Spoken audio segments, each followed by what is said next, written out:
Hello friends, welcome back to DDU-BCA class. आज हम operating system का लेक्चर फर्स्ट शुरू करने वाले हैं। ये चैप्टर बहुत इम्पोर्टेंट है क्योंकि अगर इंट्रोडक्शन स्ट्रांग हो गया तो आगे के सारे topics memory management, process management, scheduling, deadlock बहुत आसान लगेगा। इसलिए इस लेक्चर को लास्ट तक ज़रूर देखें। इसमें हम पढ़ेंगे ऑपरेटिंग सिस्टम क्या होता है, ऑपरेटिंग सिस्टम की ज़रूरत क्यों होती है एंड ऑपरेटिंग सिस्टम को इंटरफेस क्यों करते हैं, ऑपरेटिंग सिस्टम का कंप्यूटर में क्या रोल होता है और ऑपरेटिंग सिस्टम के एग्जाम्पल्स एंड ऑपरेटिंग सिस्टम के बिना कंप्यूटर का क्या होगा। मैं आपसे एक क्वेश्चन पूछती हूँ। सपोज आपने एक नया कंप्यूटर खरीदा, उसमें है CPU, RAM, hard disk, motherboard, keyboard, mouse and monitor. अब अगर हम पावर बटन दबा दें तो क्या कंप्यूटर चल जाएगा? नहीं। क्यों? क्योंकि हार्डवेयर सिर्फ मशीन है और उस मशीन को चलाने के लिए एक सॉफ्टवेयर चाहिए जो सभी हार्डवेयर को कंट्रोल करें। इसी सॉफ्टवेयर को ऑपरेटिंग सिस्टम कहते हैं।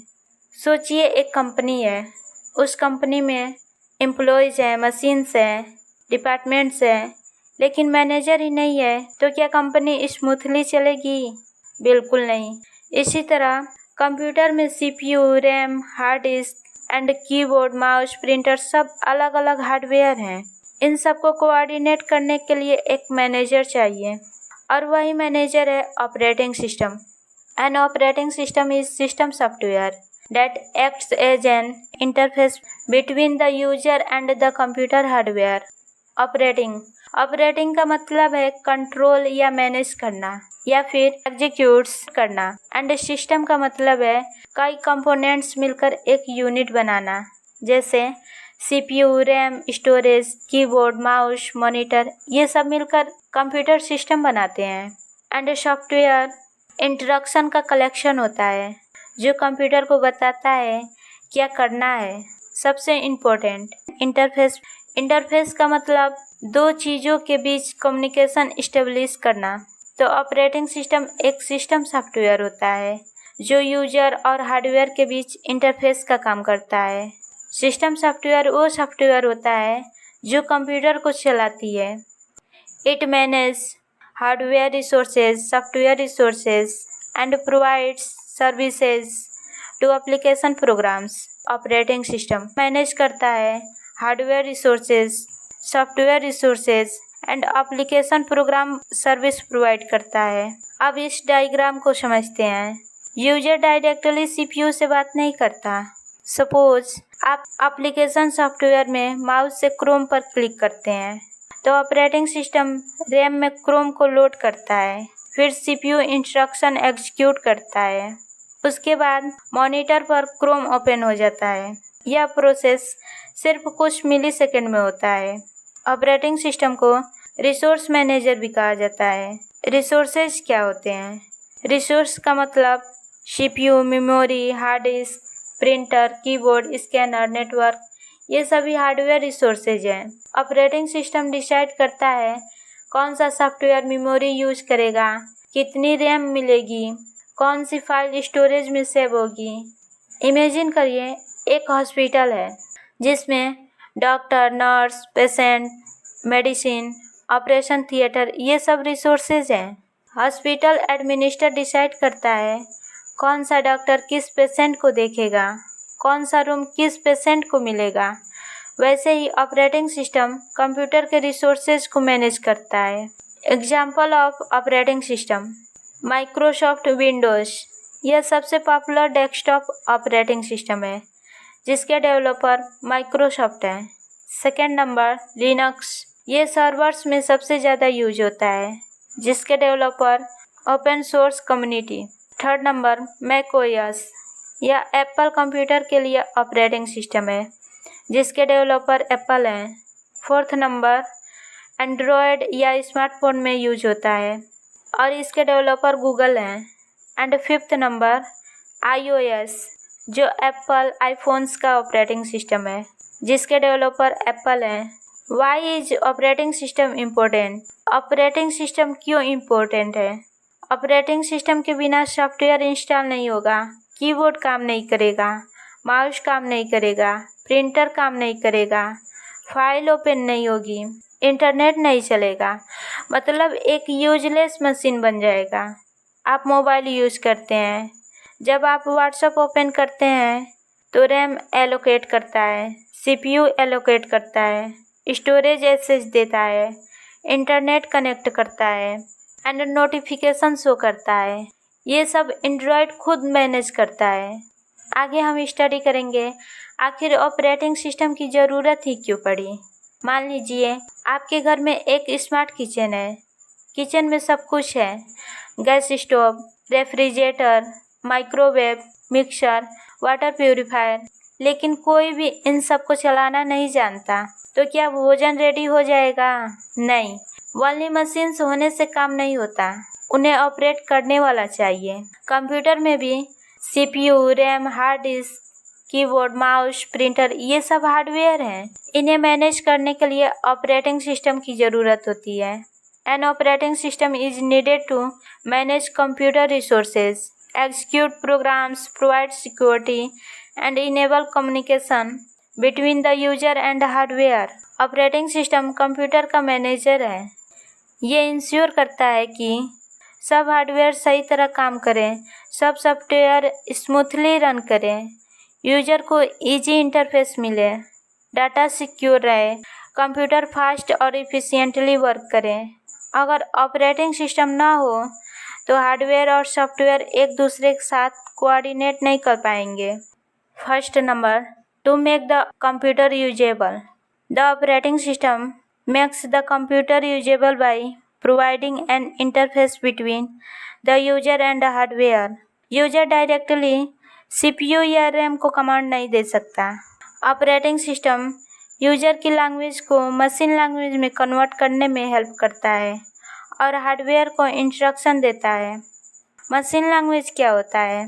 मशीन लैंग्वेज बाइनरी नंबर होता है जो 0 और 1 के फॉर्म में होता है।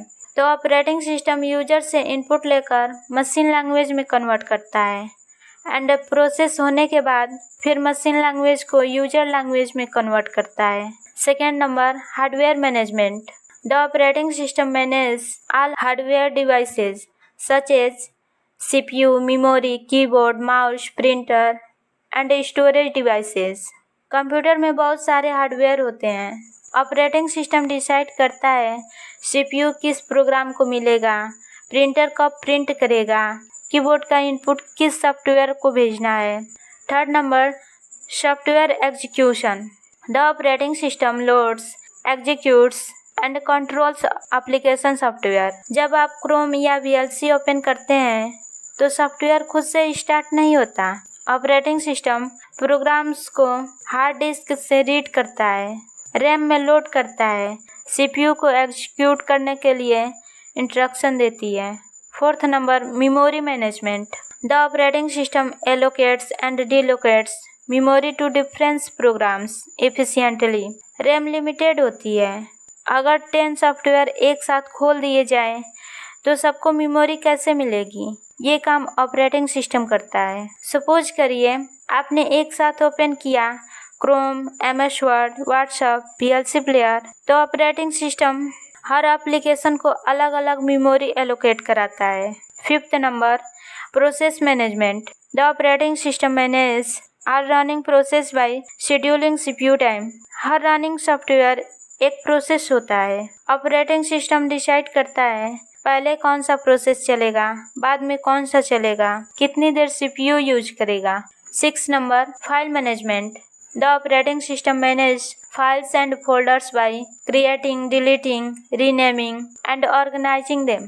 जब आप कोई फाइल सेव करते हैं, डिलीट करते हैं या रीनेम करते हैं, ये सब ऑपरेटिंग के थ्रू होता है। 7 number, device management. The operating system controls all input and output devices connected to the computer। जितने भी input and output devices computer से कनेक्ट होती है उन सबको ऑपरेटिंग सिस्टम कंट्रोल करता है। 8 number, security. The operating system provides security through user authentication, passwords and access control। Operating system data को अनऑथराइज्ड यूजर से प्रोटेक्ट करता है, जैसे कि Windows login password, fingerprint lock। 9 number user friendly interface। The operating system provides a graphical user interface and command line interface for user interactions। अगर graphical user interface न हो तो हमें हर कमांड टाइप करनी पड़ती। विंडोज का डेस्कटॉप आइकॉन्स और task bar operating system ही provide करता है। 10 number error detection. The operating system detects, reports and handles system errors. कभी कभी सॉफ्टवेयर हैंग हो जाता है तो ऑपरेटिंग सिस्टम एरर डिटेक्ट करता है और मैसेज दिखाता है, जैसे एप्लीकेशन नॉट रिस्पॉन्डिंग। आगे इवोल्यूशन ऑफ ऑपरेटिंग सिस्टम। आपने कभी सोचा है कि विंडोज, एंड्रॉयड या लिनक्स एक ही दिन में नहीं बन गए? इसके पीछे लगभग 70 से 80 ईयर का डेवलपमेंट है। Evolution of operating system refers to the gradual development and improvement of operating system from simple manual systems to modern intelligent operating systems। Evolution का मतलब होता है धीरे धीरे डेवलपमेंट। शुरुआत में कंप्यूटर में ऑपरेटिंग सिस्टम होता ही नहीं था, बाद में यूजर की जरूरत पड़ी, कंप्यूटर पावरफुल हुए और नए नए ऑपरेटिंग सिस्टम डेवलप हुए, जिसमें फर्स्ट जनरेशन 1940 से 1955 नो ऑपरेटिंग सिस्टम। ये सबसे पहला फेज था। ऑपरेटिंग सिस्टम नहीं होता था, प्रोग्रामर्स को मशीन लैंग्वेज में प्रोग्राम लिखना पड़ता था, हर इंस्ट्रक्शन मैनुअली देनी पड़ती थी, जिसमें कुछ प्रॉब्लम्स को फेस करना पड़ता था, जैसे कि स्लो वर्क, प्रोग्रामिंग में डिफिकल्ट और यूजर इंटरफेस नहीं होता था। सेकेंड जनरेशन 1955 से 1965 ये बैच प्रोसेसिंग ऑपरेटिंग सिस्टम। इस जनरेशन में यूजर अपना प्रोग्राम ऑपरेटर को देते थे।